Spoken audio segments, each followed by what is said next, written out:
मैं आज आपको ऐसे 4 राज बताने वाली हूँ। पहला राज इसका सही मेजरमेंट, दूसरा इसे पकाने का तरीका, तीसरा ये सही से पका है या नहीं ये पहचानने का तरीका, और चौथा इसे सही से सेट करने का और स्टोर करने का तरीका। जिससे ये बॉम्बे का आइस हलवा, जिसे माहिम हलवा भी कहते हैं, इतना ही ज़्यादा बढ़िया बनेगा, मुंह में रखते ही ये घुल जाएगा। पतले से पतला आप इसे बेल लीजिए, लेकिन बिल्कुल भी ये टूटेगा नहीं, ना ही आपको इसे बनाने में कोई प्रॉब्लम आएगी। इसका टेस्ट इतना बैलेंस है फ्रेंड्स, इसमें हमने गिने चुने इंग्रेडिएंट यूज़ किए हैं सोच समझ के कि इसका टेक्सचर, आइस हलवा कहते हैं ना इसे, ये आइस की तरह ही आपके मुंह में घुल जाए, ऐसा ही बनेगा। तो आइए बनाते हैं। इसका सही मेजरमेंट करने के लिए एक नॉर्मल कटोरी, कप या ग्लास सेट कर लीजिए, उसी से हम सारे नाप लेंगे। मेरे पास ये मेजरिंग कप है और ये है मैदा। चम्मच की हेल्प से बस कप में डाल रही हूँ, दबा के नहीं भरना है, बस मैंने डाला और इस तरीके से एक बार आप लेवल कर लीजिए। और ये है आधा कप जितना मैदा। पैन के अंदर सबसे पहले ये मैदा ऐड कर दीजिए और ये पैन अभी गैस के ऊपर हमने नहीं रखा है। इसके बाद ये देखिए, ये नॉर्मल हर एक चम्मच सबके घर में होती है, जैसे हम नाश्ता, पोहा, उपमा खाते हैं, वैसी चम्मच अच्छे से भर के आप ये लीजिए। कॉर्न स्टार्च है ये, जो हम चाइनीज़ डिश में सूप को थिक करने में यूज़ करते हैं। ये सिर्फ 1 चम्मच लेना है। इसके बाद ये है मिल्क पाउडर। वैसे ये ऑप्शनल है, लेकिन आप डाल के देखो, इससे स्वाद में बहुत फ़र्क पड़ता है। नहीं है तो आप स्किप कर देंगे तो भी कोई प्रॉब्लम नहीं। ये भी हमें सेम 1 चम्मच लेना है, यानी कि 1 टेबल स्पून हमने कॉर्न स्टार्च लिया और 1 टेबल स्पून जितना मिल्क का पाउडर। पहले ये सूखी चीज़ें आप मिक्स कर लीजिए। अभी सेम कप से नापकर हमें इसके अंदर लेना है घी। घी को मेल्ट करके ही नापना है और आधा कप जितना ही इसमें घी जाएगा। अभी आपको लगेगा कि मैदा के हिसाब से तो घी बहुत ज़्यादा है, लेकिन घी ज़्यादा होने की वजह से ही ये इसमें टेक्सचर इतना माउथ मेल्टिंग आता है। अब उसी कप से सेम ये मैं आधा कप जितना दूध ले रही हूँ। ये दूध कच्चा नहीं है, पहले से मैंने गर्म कर लिया था, फ्रीज में रखा था, सीधा फ्रीज से निकाल कर अब डाल रही हूँ। ठंडा दूध है। तो अब इन चीज़ों को पहले आप मिक्स कर लीजिए। जो मैं आपको मेजरमेंट बता रही हूँ ये सोच समझ के ट्रायल एरर लेने के बाद ही मैंने डिसाइड किया है, तो आप बिल्कुल इसी मेथड से जाइए। फिर इसके बाद हम डालेंगे चीनी। टोटल हम चीनी इसमें यूज़ करेंगे 1 कप जितनी। मैं इस वाले कप से डाल रही हूँ क्योंकि ये थोड़ा गीला हो गया है। सो ये हाफ कप है, हाफ कप एक बार और फिर से हाफ कप एक बार, टोटल 1 कप चीनी आ गई। इसे बढ़िया से मिक्स कर लीजिए।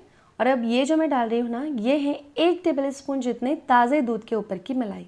मलाई इसलिए हम डाल रहे हैं क्योंकि हलवे में माउथ मेल्टिंग टेक्सचर मलाई की वजह से आएगा, तो आप ज़रूर डालें। अगर ये नहीं है तो 1 चम्मच घी बढ़ा के डाल दीजिए। मैदा, घी, दूध, ये जो चीज़ें थी ये आधा आधा कप थी, इसके लिए चीनी का मेजरमेंट होगा 1 कप। और मिल्क पाउडर 1 चम्मच, कॉर्न स्टार्च 1 चम्मच। बस इन सभी को बढ़िया से मिक्स कर लीजिए। इसमें कोई लम्स नहीं है। अभी हम इसे गैस के ऊपर रखेंगे और फ्लेम को बिल्कुल धीमा रखना है जब तक कि चीनी सारी घुल जाए। हाई फ्लेम पे अभी आप इसको नहीं पकाएंगे। ये आइस हलवा मैं आपको 2 तरीके से बनाना बताऊंगी। एक हम बनाएंगे रिच वनीला फ्लेवर और दूसरा केसर इलायची। अभी लगभग 5 मिनट हो चुके हैं इसे कुक किए हुए और आप देख सकते हैं कि मिक्सचर है ना पहले से और थोड़ा सा पतला हो गया है, क्योंकि चीनी यहाँ पर पिघल रही है इसलिए। और चीनी का एक भी दाना अब इस मिक्सचर के अंदर दिखाई नहीं दे रहा। तब आप फ्लेम को थोड़ा सा बढ़ा सकते हो और इसे कंटिन्यूसली चलाते रहना, इसे छोड़िएगा नहीं।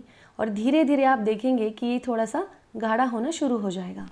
पकाते हुए अभी मुझे 10 मिनट हो चुके हैं। मिक्सचर अभी उबल रहा है, ये देखिए बबल्स आ रहे हैं इसके अंदर, लेकिन इसने अभी भी पैन की साइड्स को छोड़ा नहीं है। इसे चेक करने का तरीका भी मैं आपको बताऊंगी। मिक्सचर अब पहले से ज़्यादा शाइनी भी दिख रहा है, शाइन आ गई है घी और चीनी की वजह से इसके अंदर। अब देखिए फ्रेंड्स, और आगे 5 मिनट पकाने के बाद आप देखेंगे कि ये पहले से थोड़ा सा गाढ़ा हो चुका है। पैन की एजेस को ये छोड़ रहा है और पास से देखिए, अगर मैं ऐसे इसको घुमाऊं तो ये देखिए यहाँ पे कैसे ना झागदार टेक्सचर दिखाई दे रहा है। ये देखिए, और एक बार हल्का सा झाग बन रहा है, मतलब चीनी जो है ना वो सेट होने की स्टेज पर आ रही है अभी। फिर भी इसे चेक ज़रूर कर लीजिएगा। तो एक थोड़ा सा मिक्सचर मैं बोर्ड के ऊपर ले रही हूँ, देखते हैं अभी। लेकिन ये देखिए, ये ना थोड़ा सा स्टिकी है, देख रहे हैं आप, इसकी मैं आसानी से गोली नहीं बना पा रही हूँ। इसका मतलब और थोड़ा सा पकाएंगे 2-3 मिनट के लिए। तो फिर से बस 2-3 मिनट के लिए इसको ना हाई फ्लेम के ऊपर लगातार आप चलाइए। फिर आप देखेंगे कि ये पहले से और थिक हो जाएगा। चेक करने के लिए फिर से थोड़ा सा मिक्सचर मैं यहाँ ले रही हूँ, जस्ट ये थोड़ा ठंडा हो जाए। फिर ये देखिए आराम से रोल हो रहा है, इसकी गोली बन रही है। तो अभी ये सेट होगा, बिल्कुल प्रॉपर सेट होगा। इसी तरीके से आपने चेक करने के बाद अगर आप चाहें तो पूरा सफ़ेद रख सकते हैं, या मैं आपको 2 फ्लेवर्स बता रही हूँ, इसलिए ना मैं ये आधे मिक्सचर को बोर्ड के ऊपर निकाल लेती हूँ। और ये जो बचा है इसके अंदर हम वनीला का मिक्सचर बनाएंगे। लगभग 1/4 टीस्पून जितना वनीला एसेंस आप इसमें डाल सकते हैं। इसे मिक्स कर लीजिए। और यहाँ मैंने एक बोर्ड रखा है, ये है एक बेकिंग पेपर, इसको थोड़ा सा घी लगा लीजिए और ये जो मिक्सचर है ये हम इसके ऊपर पलट देंगे। इसे हल्का सा मसलना है ताकि बिल्कुल स्मूथ हो जाए। अभी ये गर्म है, गर्म में ही आप ये काम कीजिएगा। और एक दूसरा पेपर रख के बेलन की मदद से आप इसे बेल लीजिए। थिकनेस आप अपने हिसाब से रख सकते हो। वैसे ये जो हलवा है, माहिम हलवा, ये बिल्कुल पतला होता है। और इस तरीके से हो सके तो इसको स्क्वायर शेप में बेलने की कोशिश कीजिए। और ये देखिए मैंने इसे बेल लिया है। फिर इसके ऊपर सजाने के लिए मैं थोड़े से ये ड्राई फ्रूट्स डाल रही हूँ। ये मैंने बादाम की कतरन और पिस्ता डाला है। फिर से एक पेपर रख के और एक बार रोल कर लेंगे ताकि ये इसके ऊपर धंस जाए, चिपक जाए इसको। और अब हम इसे साइड में रखते हैं। हमारे पास बचा हुआ जो मिक्सचर है इसका हमें बनाना है केसर इलायची फ्लेवर। देखिए ये मिक्सचर थोड़ा सा थिक हो गया ना जो साइड में रखा था हमने, लेकिन कोई प्रॉब्लम नहीं आएगा। ये आप फिर से पैन के अंदर ले लीजिए। गैस की फ्लेम को बिल्कुल धीमा रखिए। और यहाँ पे एक पीला रंग देने के लिए थोड़ा सा यहाँ पे रंग भी है और केसर के धागे दोनों को साथ में मैंने रखा था, ये डाल देते हैं कुछ बूंदे, मिक्स कर लेते हैं। और ये केसर तो आ गया और फ्लेवर है इलायची का, तो इलायची पाउडर इसके अंदर ऐड करेंगे। इसे बढ़िया से मिक्स करना है। ये हमारे सफ़ेद मिक्सचर से थोड़ा सा थिक है, इसलिए ये पहले सेट होगा। तो ऑब्वियसली ये डिपेंड करता है कि आपका आइस हलवा सेट होने में किसी को 2 घंटे लगते हैं, किसी को पूरा दिन भी लग जाता है, किसी को 4 घंटे लगेंगे। ये डिपेंड करता है कि उसकी थिकनेस कैसी थी, कितना पतला आपने उसको बेला, कितना सही तरीके से आपने उसको पकाया। तो सेम तरीके से मैं फिर से इसे भी बेल रही हूँ। अब देखिए मैं बिना पेपर लगाए आपको ये बेल के बताती हूँ। फिर भी ये बेलन को नहीं चिपक रहा है, इसका मतलब इसका कुकिंग बिल्कुल परफेक्ट हुआ है। अगर ये बार बार आपके बेलन को, पेपर को या आपके हाथ को चिपके, इसका मतलब इसको और पकाने की ज़रूरत है।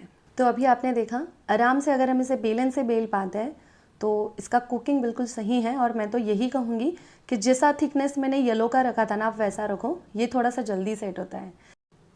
थोड़ा ये मिश्रण ठंडा हो जाए, फिर इसके ये जो साइड के एजेस हैं हम इसे निकाल देंगे, तो हमारे पास एक रेक्टेंगुलर शेप में आ जाएगा। फिर हम इवनली इसे कट कर पाएंगे। और आगे 10 मिनट इसको ऐसे ही छोड़ दीजिए, फिर हम इसे काटेंगे। पूरा सेट हो जाने के बाद नहीं काटना है। अभी ये नरम नरम है, तभी आप इसको कट्स लगा दीजिए, फिर बाद में दोबारा से एक बार हम इसे काट लेंगे। और ये जो येलो वाला है ना फ्रेंड्स, ये बहुत जल्दी सेट हो गया था क्योंकि ये मिक्सचर ही थोड़ा सा थिक था सफ़ेद के मुकाबले। तो आप थोड़ा थिक रखो अगर आपको जल्दबाजी है इसे सेट करने की। और ऑब्वियसली ये थिकनेस पे भी डिपेंड करेगा। आपने एकदम मस्त पतली लेयर लगाई है तो जल्दी सेट हो जाएगा, ठीक है। तो थोड़ा देख के समझ के कीजिएगा। और ये देखिए इस तरीके से पेपर देखिए कैसे अलग हो रहा है, इसका मतलब ये नीचे से भी ड्राई हो चुका है। अगर पेपर इससे नीचे से नहीं छूटे तो इसको और ड्राई करना पड़ेगा। निकालने की कोशिश मत कीजिएगा, टूट सकता है। नाजुक चीज़ है, थोड़ा सा प्यार से हैंडल करना पड़ेगा। रिज़ल्ट इतने शानदार आएंगे फ्रेंड्स, टेस्ट इतना बैलेंस है, मिठास वगैरह सब एकदम परफेक्ट है ना, एकदम बढ़िया सा टेक्सचर इसके अंदर। तो आप लोगों को हमारी आज की रेसिपी कैसी लगी मुझे कमेंट करके ज़रूर बताएं। मिलते हैं नेक्स्ट रेसिपी में, तब तक के लिए बाय बाय।